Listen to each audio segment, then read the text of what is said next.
बिस्मिल्लाहिर्रहमानिर्रहीम। अस्सलाम वालेकुम अज़ीज़ तलबा, मेरा नाम रईस अहमद है। मैं आपका दोहम जमात रियाजी का उस्ताद हूँ।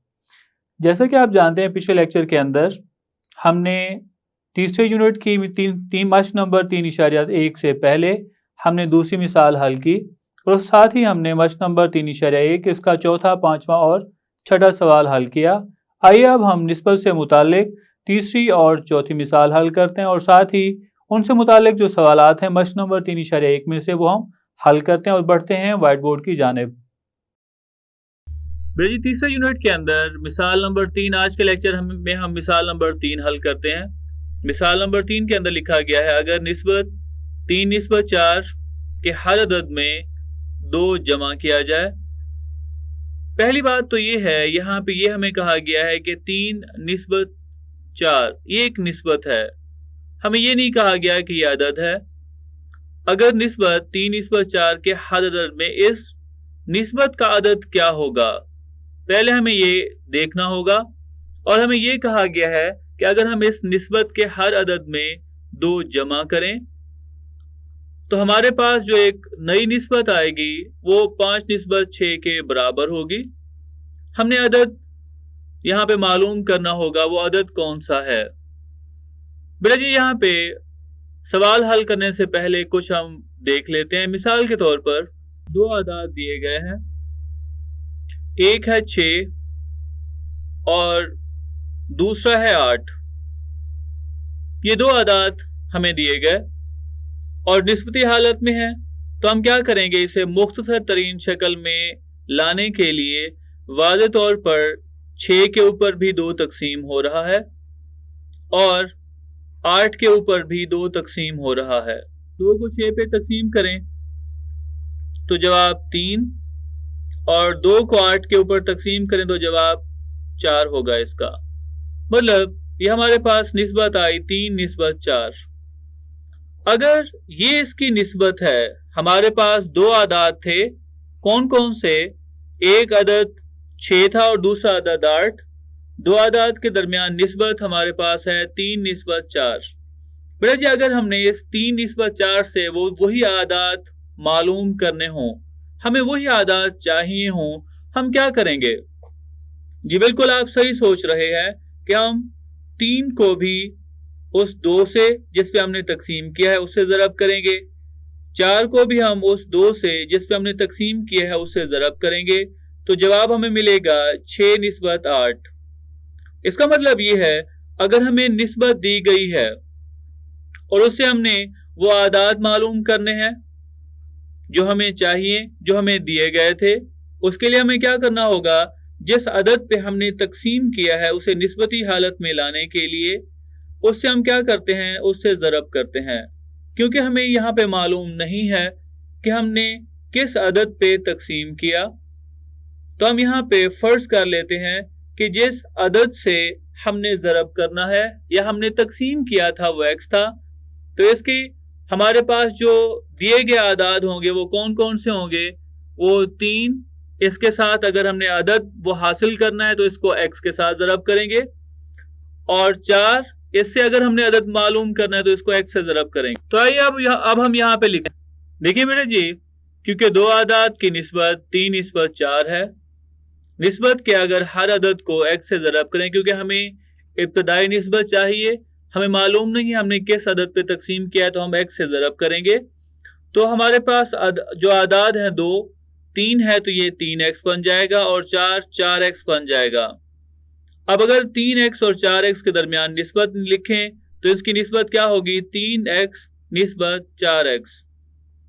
बेटा जी, दी हुई शर्त के मुताबिक, दी हुई शर्त क्या है, अगर हमारे पास निस्बत 3:4 है, इसके हर अदद में 2 जमा करें, मतलब हम यहाँ पे लिख सकते हैं कि 3x है, अगर हम इसमें 2 जमा करते हैं, 4x में भी 2 जमा करते हैं, तो हमारे पास एक नई निस्बत मिलती है 5:6, तो ये उसके बराबर होगी। तो हम यहाँ पे लिखते हैं कि अगर हम 3x के अंदर 2 जमा कर दें और 4x के अंदर अगर हम 2 जमा कर दें, तो हमारे पास ये बराबर आ जाएगा किसके, 5 निस्बत 6 अगर उसे कसरी हालत में लिखें तो जवाब होगा 5/6 के।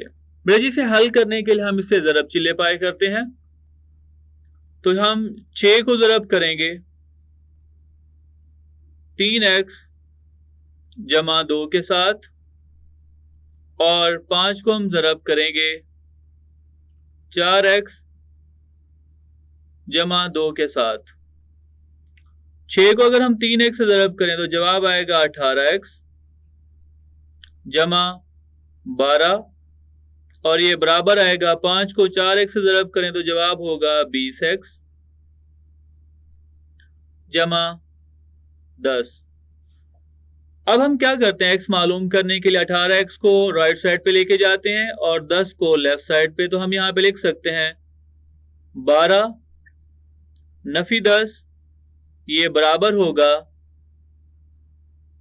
20x Nafi 18x। 12 में से अगर हम 10 निकालें तो जवाब 2 होगा और ये बराबर होगा 2x के। x मालूम करना है तो हम 2 पे 2 तकसीम करेंगे और ये बराबर होगा x के। तो x की कीमत 2 के ऊपर 2 तकसीम करें तो जवाब 1 होगा, क्योंकि हमें ये कहा गया है कि आप मतलूबा आदाद मालूम करें। कि मतलब अगर 3 को x से ज़रब करते हैं, 4 को x से ज़रब करते हैं तो मतलूबा आदाद कौन से हैं वो आप मालूम करें। तो आइए अब हम मतलूबा आदाद मालूम करते हैं। पहला मतलूबा आदद है 3x। अगर हम 3 को ज़रब करते हैं, x की कीमत 1 है तो ये अदद 3 होगा। और दूसरा अदद है 4x और अगर हम 4 को 1 से ज़रब करते हैं तो जवाब 4 ही होगा। मतलब जो हमें निस्बत दी गई थी मतलूबा आदाद वही हैं। आइए अब हम अगली मिसाल को हल करते हैं। मिसाल नंबर 4। मिसाल नंबर 4, इसके अंदर ये कहा गया है a निस्बत b बराबर है 5 निस्बत 8 के हो तो निस्बत 3a जमा 4b निस्बत 5a जमा 7b मालूम कीजिए। हमें एक कीमत दी गई है और आगे हमें यह कहा गया है कि अगर इस कीमत को इस्तेमाल करते हुए अगली कीमत हमने मालूम करनी है। हम यहाँ पे जानते हैं कि ये निस्बत हमें दी गई है। सबसे पहले हम इसे कसरी हालत में लिखते हैं। दी हुई निस्बत a निस्बत b है। अगर हम इसे कसर हालत में लिखना चाहें तो हम लिखेंगे a बटा b बराबर है 5/8 के। अब ये कीमत हमें दी गई है और हमें ये कहा गया है इसकी कीमत मालूम करनी। जिसकी कीमत मालूम करनी है वो हम लिखते हैं। अब 3a जमा 4b निस्बत 5a जमा 7b। बेजा अगर हम इसे कसरी हालत के अंदर लिखना चाहें तो हम यहां पे लिख सकते हैं 3a जमा 4b बटा 5a जमा 7b के। अब यहां पे हम देखते हैं जो हमें कीमत दी गई है वो कसरी हालत के अंदर है। a बटा b बराबर आ रहा है 5/8 के। तो हमें यहाँ पे रकम जो a है वो a बटा b की हालत में, यहाँ पे इस कसर के अंदर जो हमें रकम चाहिए वो a बटा b की हालत में चाहिए। तो हम a बटा b की हालत में लाने के लिए शुमार कुनिंदा मतलब ऊपर वाली रकम और मखरज दोनों को b पर तकसीम करते हैं। बेजी हम शुमार कुनिंदा और मखरज को b पर तकसीम करते हैं तो हम यहाँ पे लिख सकते हैं 3। a को अगर हम b पे तकसीम करें तो ये बन जाएगा a बटा b जमा 4 और इसको अगर हम b पे तकसीम करें तो ये भी b बटा b बन जाएगा बटा 5 ज़रबे a के ऊपर b तकसीम करें तो ये a बटा b बन जाएगा और जमा 7 ज़रबे b के ऊपर भी हम किसको तकसीम करेंगे b को। वाज़े तौर पर b के ऊपर तकसीम होगा तो जवाब एक ही आएगा, यहां पे भी और इधर भी। अब हम क्या करते हैं a बटा b की कीमत जो हमें दी गई है वो इसमें दर्ज कर देते हैं। a बटा b की कीमत कितनी है जी? बिल्कुल a बटा b की कीमत है 5/8। अगर हम इसमें दर्ज करते हैं तो हम यहाँ पे लिख सकते हैं 3 ज़रबे 5/8 जमा 4 बटा 5 ज़रबे 5/8 और जमा 7 के। वाज़े तौर पर बेटा जी यहाँ पे 3 8 के ऊपर तकसीम नहीं हो रहा, 5 भी 8 के ऊपर तकसीम नहीं हो रहा, तो हम क्या करेंगे, 3 एक शुमार कुनिंदा रकम है, इसको हम शुमार कुनिंदा से ज़रब करेंगे, तो 3 को हम ज़रब करेंगे 5 के साथ। जवाब कितना होगा जी, बिल्कुल जवाब होगा 15/8 और जमा 4 बटा 5 को 5 से ज़रब करें तो जवाब होगा 25/8 जमा 7 के। अब हम यहाँ पे ऊपर और नीचे देखते हैं इन दोनों का जुज़ाफ़े कल क्या होगा।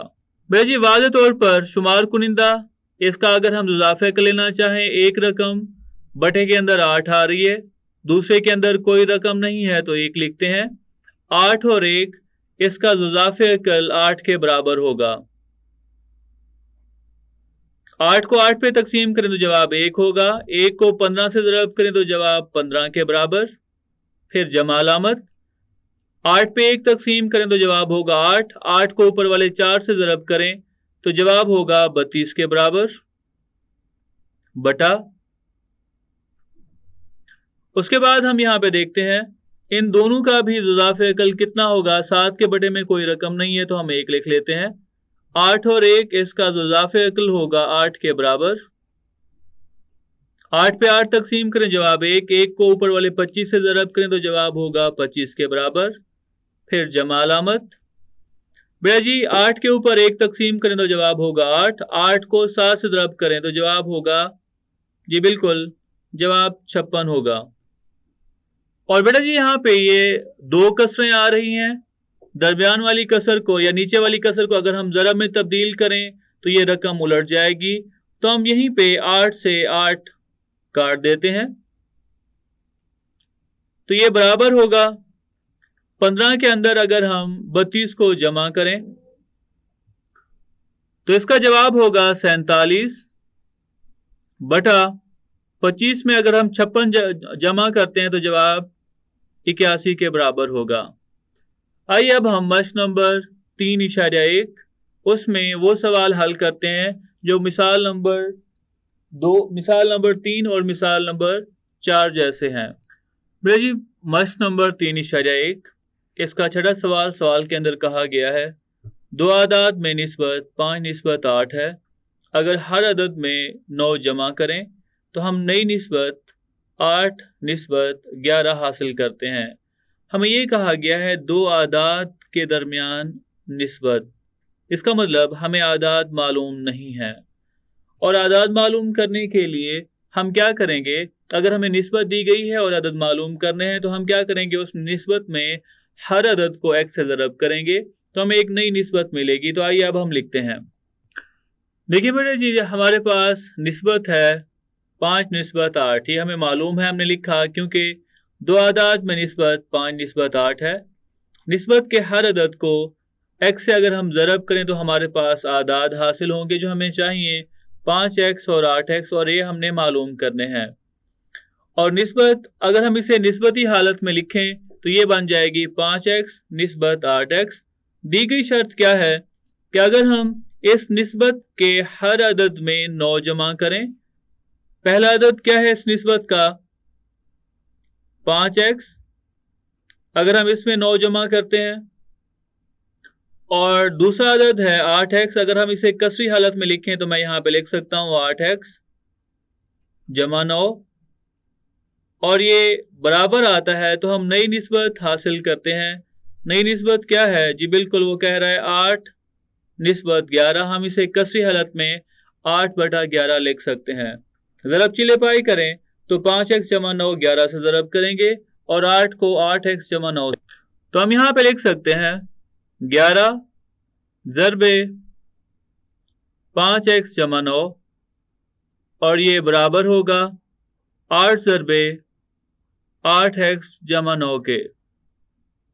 ज़रब करें 11 को 5x से ज़रब करते हैं तो जवाब होगा 55x। 11 को अगर हम 9 से ज़रब करते हैं तो जवाब 99 आएगा। और ये बराबर होगा 8 को 8 से ज़रब करेंगे तो जवाब 64x, और 8 को 9 से ज़रब करेंगे तो जवाब 72 के बराबर होगा। अब हम क्या करते हैं, x वाली रकम राइट साइड पे बड़ी है तो लेफ्ट साइड वाली को राइट साइड पे ले जाते हैं। तो हम यहाँ पे लिख सकते हैं 99 नफी 72, ये बराबर होगा 64x नफी 55x के। 99 में से अगर 72 निकालें तो जवाब 18 होगा, और ये बराबर होगा 64 में से 55 निकालें 9x के बराबर। x मालूम करना है तो हम 9 तकसीम कर दें।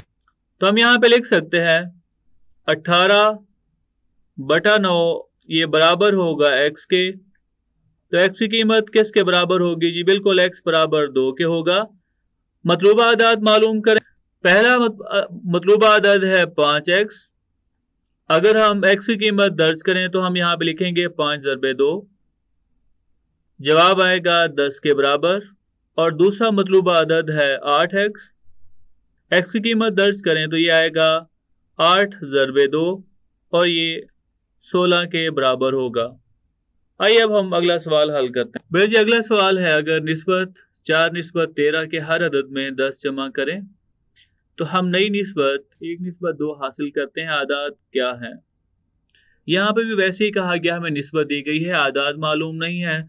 आदाद मालूम करने के लिए हर अदद को 1 से ज़रब करेंगे तो हमें एक नई निस्बत हासिल होगी। उसमें अगर हम 10 जमा करें तो हमारे पास निस्बत आएगी 1/2 के बराबर।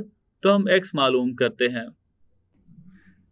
क्योंकि दो आदाद में निस्बत 4/13 है और अगर हम हर अदद को x से ज़रब दें तो आदाद 4x और 13x हो जाते हैं। तो इनके दरमियान निस्बत बनेगी 4x निस्बत 13x। दी हुई शर्त के मुताबिक अगर हम इस निस्बत के हर अदद में 10 जमा करें, मतलब पहला अदद है 4x, इसमें अगर हम 10 जमा करते हैं, 13x में भी 10 जमा करते हैं, तो ये हमें नई निस्बत एक मिलती है 1/2। तो हम यहां पे लिख सकते हैं 4x अगर हम इसमें 10 जमा करें बटा 13x अगर इसमें 10 जमा करते हैं तो हमें एक नई निस्बत मिलती है 1/2। कसरी हालत में वो 1/2 होगी। रकमों को आपस में ज़रब चिल्ले पाई करने से 2 को हम ज़रब करेंगे 4x जमा 10 से, और ये बराबर आएगा 1 को ज़रब करेंगे 13x जमा 10 के साथ। तो हम 2 को अगर हम 4x से ज़रब करें जवाब होगा 8x। 10 को 2 से ज़रब करें जवाब 20 के बराबर होगा। ये बराबर आएगा 1 को 13x से ज़रब करें तो जवाब होगा 13x जमा 1 को 10 से ज़रब करें तो जवाब 10 के बराबर होगा। 13x राइट साइड पे बड़ी रकम, तो हम 8x को उसी तरफ लेके जाते हैं। तो हम यहाँ पे लिखेंगे 20 नफी 10, ये बराबर होगा 13x नफी 8x के। 20 में से अगर हम 10 निकालें तो जवाब 10 के बराबर होगा, और 13x में से 8x नफी करते हैं तो जवाब 5x के बराबर होगा। अगर हम x मालूम करना चाहते हैं तो 10 के ऊपर 5 को तकसीम करेंगे तो जवाब यहाँ पे किसके बराबर होगा, 5 को 10 पे तकसीम करें तो जवाब 2 होगा। तो यहाँ पे x के लिए जो कीमत आएगी x बराबर होगा 2 के। आइए अब हम वो आदाद मालूम करते हैं, वो कौन से आदाद हैं। जी मतलूबा आदाद हैं 4x। तो 4 को अगर हम 2 से ज़रब करें तो जवाब होगा 8, ये पहला आदद मालूम हुआ। और 13 को अगर हम 2 से ज़रब करते हैं तो जवाब हमें मिलेगा 26 के बराबर। तो ये था आज का लेक्चर। तो ये था हमारा आज का लेक्चर, जिसके अंदर हमने निस्बत से मुतालिक तीसरी और चौथी मिसाल को हल किया और साथ ही मश्क नंबर 3.1 इसका छठा और 7वां सवाल हल किया। उम्मीद करता हूँ आज का लेक्चर आपको समझ आया होगा। मिलते हैं अगले लेक्चर में।